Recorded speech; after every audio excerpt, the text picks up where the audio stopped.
Alhamdulillahilladzi asra bi'abdihi lailan minal masjidil haram ilal masjidil aqsa alladzi barakna hawlahu linuriyahu min ayatina innahu huwas samiul basir. Asyhadu an la ilaha illallah al-malikul haqqul mubin wa asyhadu anna Muhammadan abduhu wa rasuluhu shadiqul wa'dul amin. Yang aku hormati Bapak Lurah yang kelihatannya orang Jawa, ya Pak Nur? Pak Lurahnya orang Jawa, ya.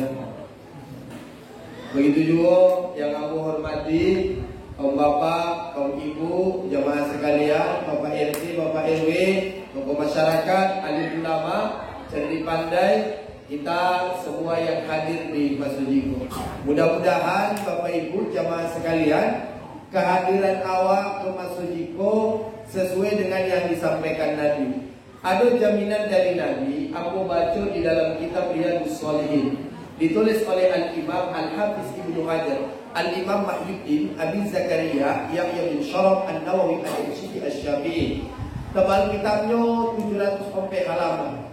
Halaman 428, baris kedua dari bawah, dari sahabat Nabi namanya Abu Sa'id Al-Khudri, meninggal tahun 73 Hijriah. Apa kata Nabi awak? Idza ra'aitumur rajul ya'tadul masajid fashhadu lahu bil iman. Kalau kalian saksikan, kalau kalian lihat ada orang yang hadir di masjid, duduk di masjid, sudah berkumpul di dalam masjid, membaca Al-Quran di dalam masjid, mau kemudian membersihkan masjid, mau ikut taklim di dalam masjid, fashhadu lahu bil iman, maka saksikanlah bahwa orang itu adalah orang yang beriman. Maka saya yakin Bapak Ibu, awak sadonya yang ada di dalam masjid itu adalah orang-orang yang beriman. Sedangkan soal di teras masjid belum ada hadis Nabi.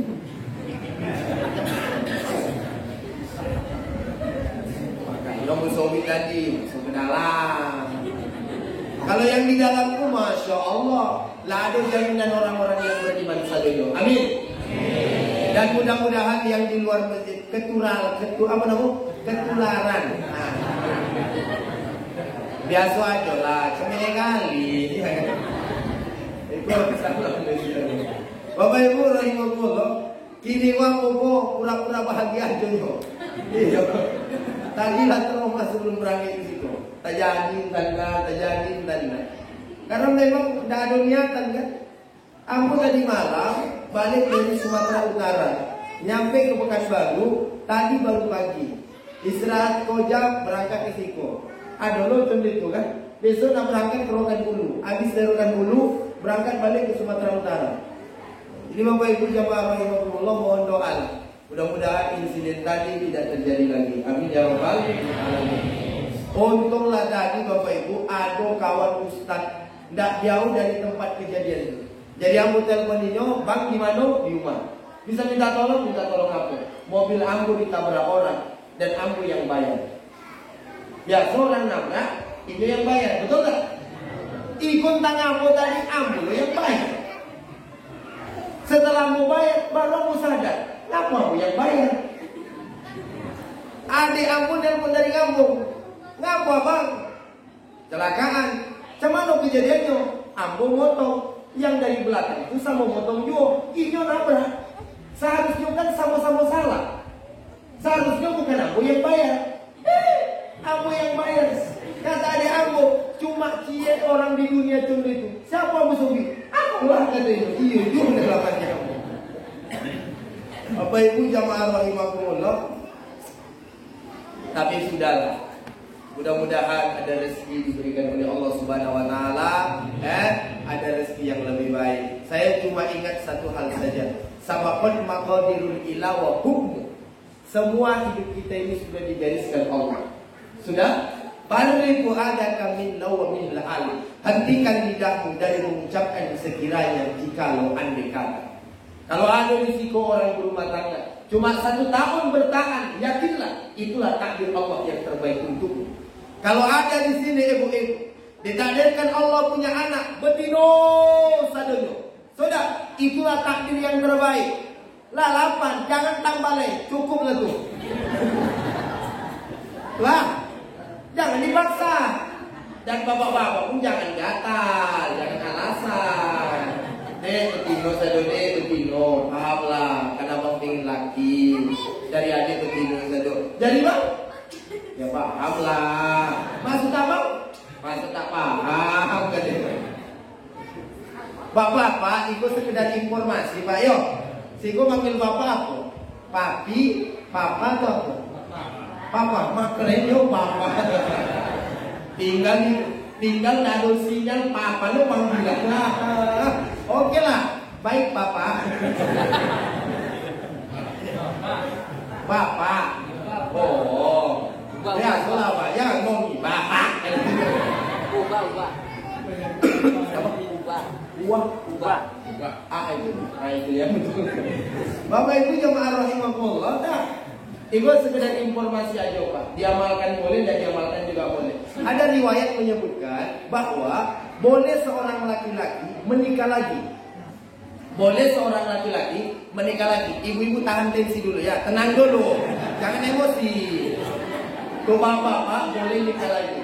Halo, untuk bapak-bapak boleh nikah lagi dengan catatan dan syarat. Syaratnya apa Ustaz? Syaratnya kamu baca dalam sebuah kitab bahwa syarat yang paling utama boleh menikah lagi, tapi istri yang kedua harus 2 kali lipat dari istri yang pertama. Jadi kalau betino atau kemudian ibu dikerarang di rumah, oma ambu di rumah kini umurnya 70 tahun, maka carilah bini yang kedua berumur 140 tahun. Enggak, ikut serius. Ikut agak serius kok. Jangan golak dulu, ikut serius. Ama-ama, dengarkan elok-elok dulu. Karena hasil survei, hasil survei tercepat, terakurat, terdepan menyebutkan hampir rata-rata ibu-ibu tidak mau dipoligami karena istri yang kedua lebih dulu. Betul tak? Lebih cantik, betul tak? Inilah jelek gini, ya kan? Lebih cantik. Itu yang membuat ibu-ibu tidak mau dipoligami.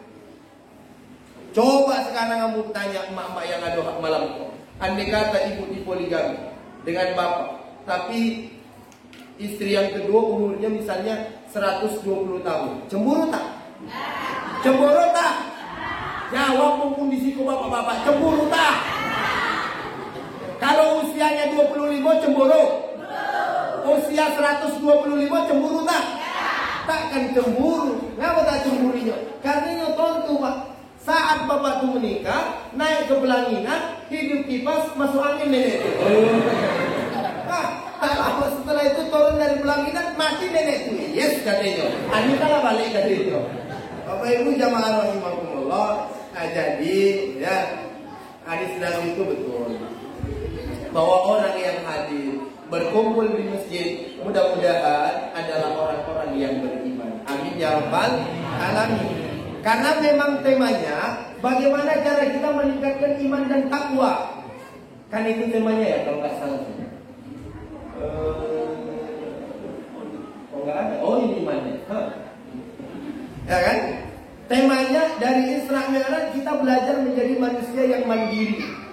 Yang kedua, dari Isra dan Mi'raj kita ingin belajar dari beribadah yang khusyuk.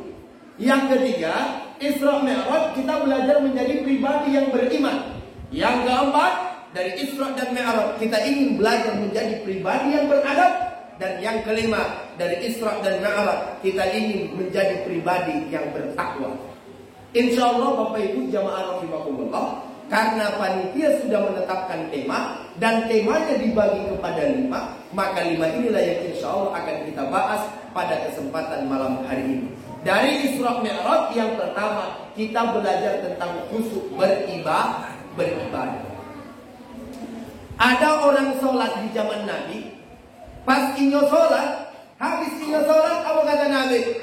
Salli, fa innaka lam tusalli. Solanco. Nabi itu kalau tinggal di Pelalawan bisa bahasa Pelalawan, kan? Solanco. Kamu gitu? Tinggal sholat. Pelalawan kan agak panjang gitu, sholat, tak makan. Aku tentu bahasa Pelalawan seperti itu. Apa itu yang ngomong beda sama bahasa Bangkinang. Kalau Pelalawan itu memang agak panjang gitu, tak kemana tuh? Leseha.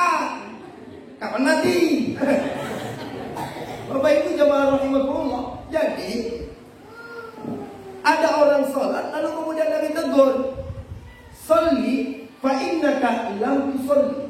Salat balik karena kamu belum salat. Lalu kemudian orang ini salat kembali.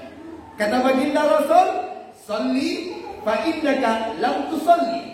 Salat karena kamu belum salat. Lalu dia salat kembali. Kata Nabi, "Shalli fa innaka lam tusalli." Salat kamu kembali karena kamu tadi belum salat. Lalu kemudian setelah 3 kali terulang, orang ini selesai melaksanakan ibadah salat, baru disebutkan oleh Rasul, "Kenapa saya suruh engkau ulang 3 kali? Karena salatmu tidak khusyuk, salatmu tidak pakai tumanina." Jadi kalau beribadah tentang salat dalam cerita Isra dan Mi'raj, Bapak Ibu jamaah rahimakumullah, yang pertama, belajarlah ibadah yang khusyuk. Ibadah yang khusyuk bukan karena lamo. Di Pokan ada orang sholat 2 jam tidak ruku-ruku. Setelah selesai ditanya orang, "Pak, macam mana cara supaya apa kok bisa khusyuk?" Contoh Bapak nggak mau gitu. Bapak lama sholat 2 jam, Bapak Ibu berdiri aja. Allahu Akbar 2 jam. Luar biasa Bapak. Semua orang penasaran. Ditanya, "Kenapa Bapak bisa berdiri sampai 2 jam?" Kata Bapak, "Kamu lupa ayat tadi."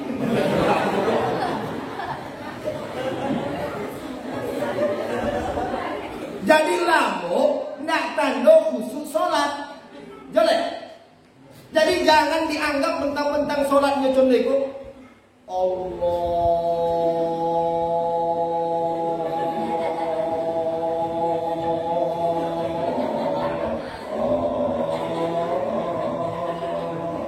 itu tidak sholat khusyuk, Pak. Sholat orang bonga. Sholat itu kalau kita baca dalam kitab fikih, banyak kitab fikihnya. Ada kitab fikih I'anatul Talibin, ditulis oleh Syekh Abu Bakar Asy-Syattah, meninggal tahun 1310 Hijriah. Jilid pertama, tebalnya 272 halaman. Apa disebutkan di dalam kitab itu? Saat kita takbiratul ihram, yang terpenting antara alif dan ra sudah selesai semuanya. Ya Bu ya. Niat itu yang mana Ustaz? Niat itu Bapak Ibu jamaah rahimakumullah adalah niat yang di dalam hati. Kalau usolli fardhu maghrib salasa rakaatin itu bukan niat, tapi lapas niat. Kenapa kita disunnahkan membaca usolli fardhu maghrib salasa rakaatin? Karena untuk memudahkan kita memahaminya di dalam hati. Makanya sunnah hukumnya membaca usolli, sunnah. Yang disebutnya itu mafil qalbi, apa yang ada di dalam hati kita. Bapak Ibu jamaah rahimakumullah, makanya saat takbir Allahu Akbar udah selesai dalam hati. Sengaja aku sholat maghrib 3 rakaat karena Allah Ta'ala. Kalau di Pokan ada paham aku Ustaz, paham masuk masjid langsung sholat. Nggak pakai niat, sholat dan niat di rumah, lah datang ke masjid langsung berniat. Tak ada lagi pakai niat, langsung takbir Allahu Akbar. Nggak ada pakai usolli fardhu maghrib, dado. Namun pahamnya paham salafi. Betul tak tuh Ustaz? Kalau ambo menurut ambo ya Bapak Ibu kurang topek. Bukan salah, kurang topek. Ngapa kurang topek? Karena tidak contoh itu diajarkan para ulama. Ulama ku Bapak Ibu mengajarkan kepada awak dalam kehidupanku yang muda-muda, yang gampang-gampang. Kalau tak percaya tengoklah. Semua yang diajarkan oleh para ulama diambil dari Nabi. Semua yang enak-enak, yang gampang-gampang. Ada orang meninggal baca Yasin, gampang tak? Gampang tak? Jawablah, gampang tak? Kan gampang kalau baca Yasin. Datang orang, ngapa nggak baca Al-Baqarah? Kepala otak kau, Al-Baqarah panjang. Kalau Yasin kan mohon maaf 15 menit selesai, betul tak? Paling lama setengah jam. Masa katanya ngaku nggak baca Al-Baqarah? Emang nggak mikir kalau Al-Baqarah dibaca kapan selesainya? Mulai dari lontong belum masak sampai lontong masak dan lontong basi belum selesai orang membacanya. Al-Baqarah Pak. Bapak Ibu jamaah rahimakumullah, makanya yang dipakai ke Al-Baqarah. Lagi pula kalau berbicara masalah fadilah, lebih banyak fadilah membaca surah Yasin ketimbang fadilah membaca surah Al-Baqarah. Walaupun Yasin pendek, tapi fadilahnya banyak. Bapak Ibu pengalaman. Ketika saya kemarin di Jakarta tahun 2019, salah satu amalan yang tak pernah saya tinggalkan sebelum saya tampil, saya itu Bapak Ibu baca surah Yasin 7 kali. Setelah saya baca surah Yasin 7 kali, saya angkat tangan, ya Allah, jangan sempat keluar saya malam hari ini. Alhamdulillah Bapak Ibu, tidak jadi ambo keluar tiap malam. Baca surah Yasin. Bahkan untuk bapak-bapak, dia siapa itu yang punya sawit? Ada punya sawit Pak? Sawit siapa? Oh, sawit seorang lah. Kalau ingin bapak-bapak buah sawitnya itu Pak, satu batang 200 kilo, gampang Pak. Setiap satu batang baca surah Yasin. Jadi besok boleh pohon.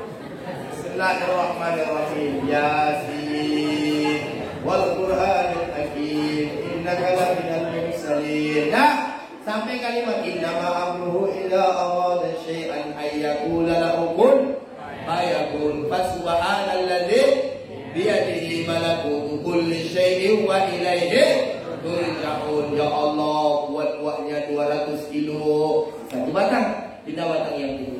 Bismillahirrahmanirrahim. Ikhwan serius. Bismillahirrahmanirrahim. Yasin sampai habis. Nah, habis itu angkat tangan, ya Allah, 200 kilo. Nah, tidak batang yang ketiga. Jadi mulai Bapak besok berangkat Pak, insya Allah Bapak pulang besok ketika pas malam takbiran, balik dari kebun. Dari mana Pak? Dari kebun.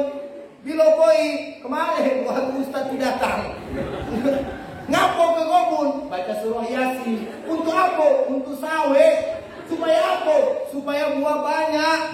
Jadi ikut baru Bapak balik. Iyo katanya. Semenjak Ustaz itu tidur. Iyo, ya Allah Pak. Semenjak Ustaz itu tidur Pak, Bapak lah yang kami cari-cari bagi kehidupan. Nah, tantangannya begitu. Baca surah Yasin ini Bapak Ibu banyak fadilahnya. Bahkan di dalam kitab tafsir Ibnu Katsir ditulis oleh Imam Al-Ibnu Katsir meninggal tahun 774 Hijriah disebutkan bahwa siapapun orang yang dalam keadaan asin, dalam keadaan soleh, lalu kemudian dia baca surah Yasin, illa yassarallah, kecuali Allah akan memudahkan urusannya. Masya Allah. Siapapun awak yang soleh, awak baca surah Yasin, kecuali Allah mudahkan urusannya. Pak Lurah merasa sulit ingin jadi camat, baca surah Yasin Pak. Pak Lurah, Yasin. Gue serius kok, baca surah Yasin. Berdoa, ya Allah, mudah-mudahan matilah camatku, awak lah gantinya. Lah, Singgo masih ada tak anak gadis yang belum nikah? Banyak tak? Hah? Ada? Hah? Kau udah nikah? Belum? Apa? Baca surah Yasin. Baca surah Yasin. Habis baca berdoa. Ya Allah, mudah-mudahan dapat lelaki contoh yang ceramah tu. Bisa lah, Jo. 10 kali ibu semua di sini. Biasa aja lah, yo kan? Doa yang elok-elok. Tapi ya Allah, ampun dah omong. Kalau soal kulit ya Allah, ampun dia yang agak putih kan. Satu agak golap kan dia. Tidak ada masalah. Terserah. Yang penting bahwa ibu, siapapun orang, anak siapapun.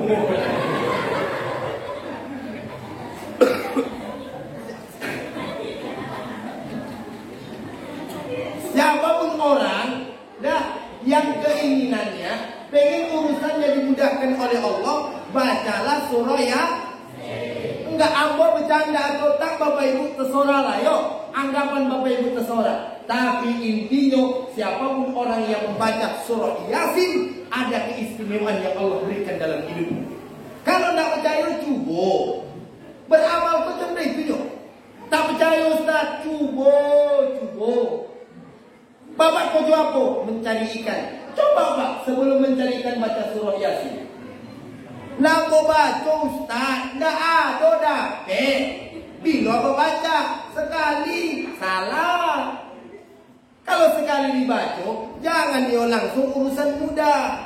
Ampun 7 kali setiap malam. Ikut sekali. Ini udah dapat ikan tapa yang bodoh. Katakan tapa tu, berapa kali baca surah Yasin? 1 satu lewat tubuh itu poinnya. Nah, kalau dia masuk ke bubur 10 kali, lah mau baca Ustaz 10 kali, tapi tidak ada bejuo, berarti bapak salah. Baca surah Yasin tapi tak sholat. Nah itu salahnya. Sholat baca surah Yasin. Karena sholatku Bapak Ibu amalan yang nggak boleh ditinggalkan. Betul nggak? Nah sekarang kamu tanya, kalau ada orang tua, lah usia 75 tahun, kalau iyo tak makan pagi, iyo bakalan sakit kulit, iyo tak bisa ngapo-ngapo, maka ketika itu dalam hukum fikih boleh iyo tidak puasa. Betul tak? Betul tak? Yang kedua, kalau ada oma-oma, dah hamil iyo, hamil muda, tentulah Bapak Ibu contoh apa hamil muda, ya enggak? Pojok-pojok, hamil muda lah puluh. Kalau hamil muda memang macam tu, namanya juga hamil muda. Makanya oma-oma yang hamil muda rata-rata tidak ada yang elok gaya hidupnya itu. Ada yang kadang-kadang tengah malam bang sate katanya. Gimana lo ada sate di kampung kok? Ya, tak ada sate di situ. Ada sate, sate akhirnya lagi nyopui cari sate. Lah dapet sate nyampe rumah, kok sate? Apa kata bininya? Dimakan. Tapi yo mau makan kalau dibukakan. Laki elok dibuka. Habis dibuka kata bini, cuapi.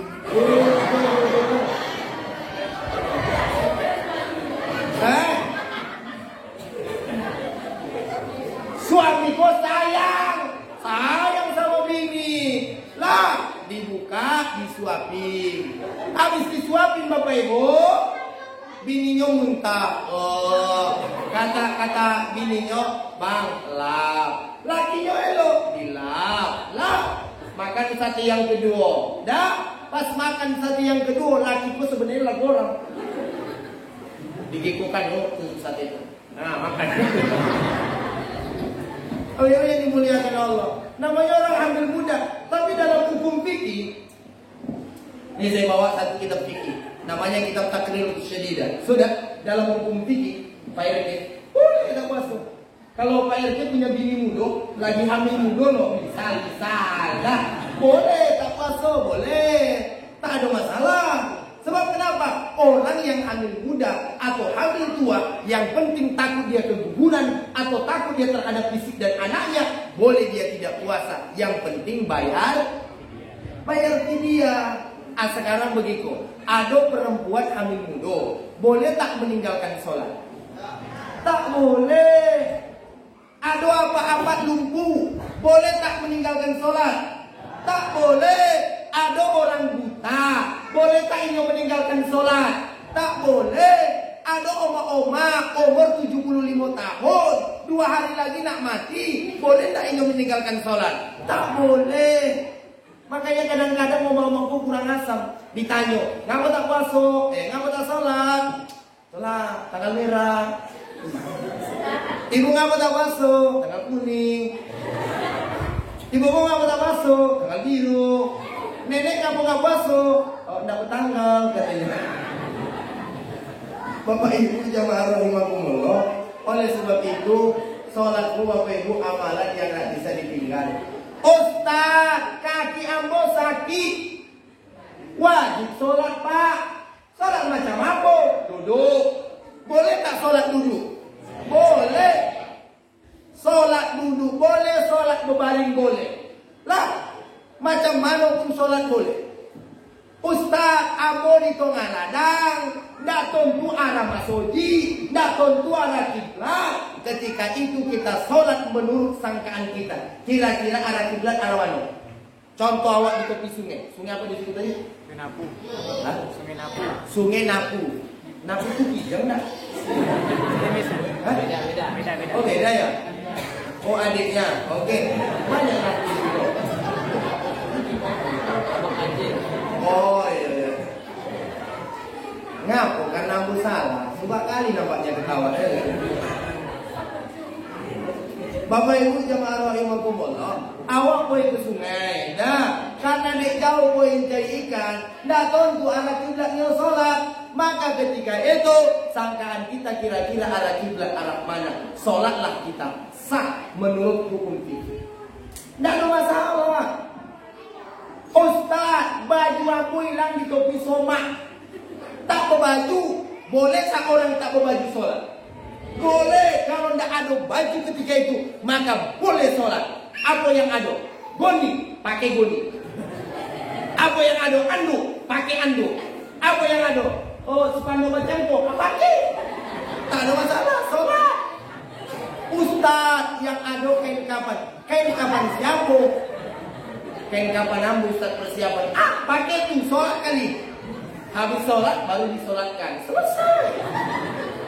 Bapak Ibu jamaah rahimakumullah, apa yang payah? Ustaz, air tak ada. Ya Allah Rabbi. Kalau air tak ada tayamum. Tak boleh meninggalkan sholat pakai tayamum. Caranya sama macam mana? Ya Allah Rabbi, tayamum tak tentu. Ada tak tanah di situ? Ada tak tanah di situ? Ambil tanah tu lah, tempel tangan. Setelah ditempel tangan, buat ke muka. Habis itu tangan kanan, tangan kiri. Bedanya dengan wudu, kalau wudu dibasuh 3 kali. Ambil air 3 kali. Sunnah. Kalau tayamum cuma sekali. Dah, tangan sekali, tangan ini sekali. Bedanya itu. Jangan Bapak soali pakai ngamalkan sunnah. Berwudu sunnah kumur-kumur, berarti tayamum sunnah kumur-kumur. Kumur-kumur bersama tanah tuannya. Jalanlah, seriuslah. Lah hampir jam 10. Lanjut. Nggak ikut jamaah aku tahan kok nggak ceramah lama-lama. Yo, ambu yang tak tahan itu. Bapak Ibu jamaah rahimakumullah, jadi dalam ibadah sholatnya harus khusyuk. Kalau khusyuk Bapak Ibu, itu makanya dalam Al-Quran disebutkan apa? Qad aflahal mu'minun alladzina hum fi sholatihim khashi'un. Beruntunglah orang-orang yang beriman. Macam mana orang yang beriman? Kata Al-Quran, orang-orang yang beruntung adalah orang-orang yang beriman. Orang-orang yang beriman, mereka yang khusyuk di dalam sholatnya. Khusyuk sholat Ustaz macam mana? Yang pertama Bapak Ibu, kalau waktu sholat tengok tempat sujud. Allahu Akbar. Tengok tempat sujud. Kalau sholat nengok ke depan, contoh, kau sepanduk mah sholat, aku tengoklah. Iku Ustaznya siapa? Oh ya, juara aksi kesian. Kau tak jelas ikono, mungkin tukang edit tu sana. Nah, akhirnya kemana-mana pikiran. Pernah ada kejadian orang sholat di daerah Medan. Sholat orang di daerah Medan, namanya daerah Medan Pak. Waktu orang sholat tuh, iyo nengok tak ke bawah, ke depan. Kawan tuh pakai kaos. Ngapa mata kau nengok-nengok? Omong. Ngapa mata kau nengok-nengok? Jadi asal nengok-nengok. Ngapa mata kau nengok-nengok? Bapak Ibu jamaah rahimakumullah, makanya disunahkan kita itu kalau dalam sholat nengok ke bawah. Dan dilarang kita Pak, saat sholat nengok ke atas, ke kanan, ke kiri. Itu dilarang. Termasuk yang dimakruhkan dalam sholat nengok ke samping kanan kiri atas, walaupun tidak membatalkan sholat. Karena kalau berbicara tentang batal sholat, yang batal sholat itu kalau misalnya ini tidak menghadap kiblat.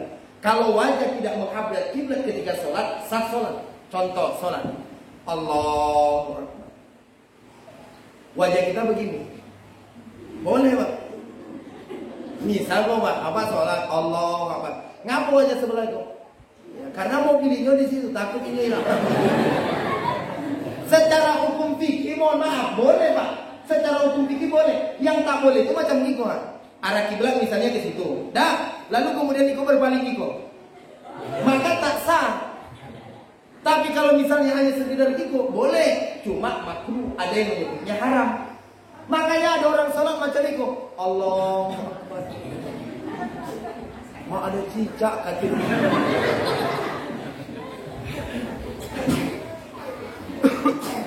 Tapi kalau nengok awak ke bawah, tidak ada yang terbayang apa-apa. Apa yang terbayang nengok ke tempat sujud? Kan tak ada, Pak. Ada bapak waktu terbayang di situ. Ya Allah, bunga janda bolong. Kan ada. Bunga keladi. Tidak ada. Tapi kalau ibu nengok ke depan, itu kadang-kadang sholat awak di rumah, nengok ke depan, pas lu ada jendela. Siapapun orang yang lewat nampak ini. Allahu Akbar, lewat.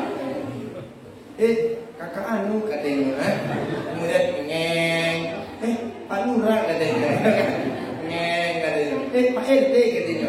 Jadi nampak. Jadi kau jenggot sambil sholat, Bismillahirrahmanirrahim, Pak RW, Bismillahirrahmanirrahim, Pak Lurah. Itu yang salah. Makanya sholatlah arah ke bawah, biar nambah khusyuk. Ustaz, ambo khusyuk kalau sholat tertutup mata. Sholat tertutup mata Bapak Ibu, hukumnya makruh. Kata para ulama, jelas. Makanya kalau sholat tidak usah ditutup mata. Allahu Akbar. Ngapa begitu? Kadang-kadang dalam sholat ada semut yang lewat, dalam sholat ada ular yang lewat, dalam sholat ada lipat yang lewat. Sudah, makanya kita buka mata. Jadi apapun yang lewat nampak. Allahu Akbar. Ular geser, lipat geser. Boleh dalam sholat, boleh kita bergeser tempat, betul nggak? Yang penting dada ini tetap menghadap kiblat, boleh. Makanya orang sholat itu tengok, ada yang mundur, ada yang maju, boleh. Yang penting punya alasan. Jelas tak? Yang penting punya alasan. Jangan lu suka-suka hati. Maju mundur cantik. Ya boleh. Kalau ada alasan boleh tak? Boleh. Contoh. Kok RT kok kemana? Oke. Pak RT, sip, mantap. Ada alasan boleh. Contoh. Misal sholat, imam maju ke depan, awak di belakangnya. Pas di belakangnya itu Bapak Ibu, entahlah dek karena mangan joreng, nah mungkin makannya 3 kilo bang dulu. Oh, tekontinya. Nggak kuat. Cuma berbahaya. Akhirnya Bapak Ibu, karena keluar angin, maka dia mundur. Dan dia pergi meninggalkan sholat. Maka ketika itu yang di belakang harus maju ke depan. Tidak usah yang di samping maju bergeser. Kok kadang-kadang yang di samping bergeser-geser. Bayangkan kalau misalnya ini ditongak mulai dari ujung sana bergeser saja. Loh kan? Kalau dari ujung sana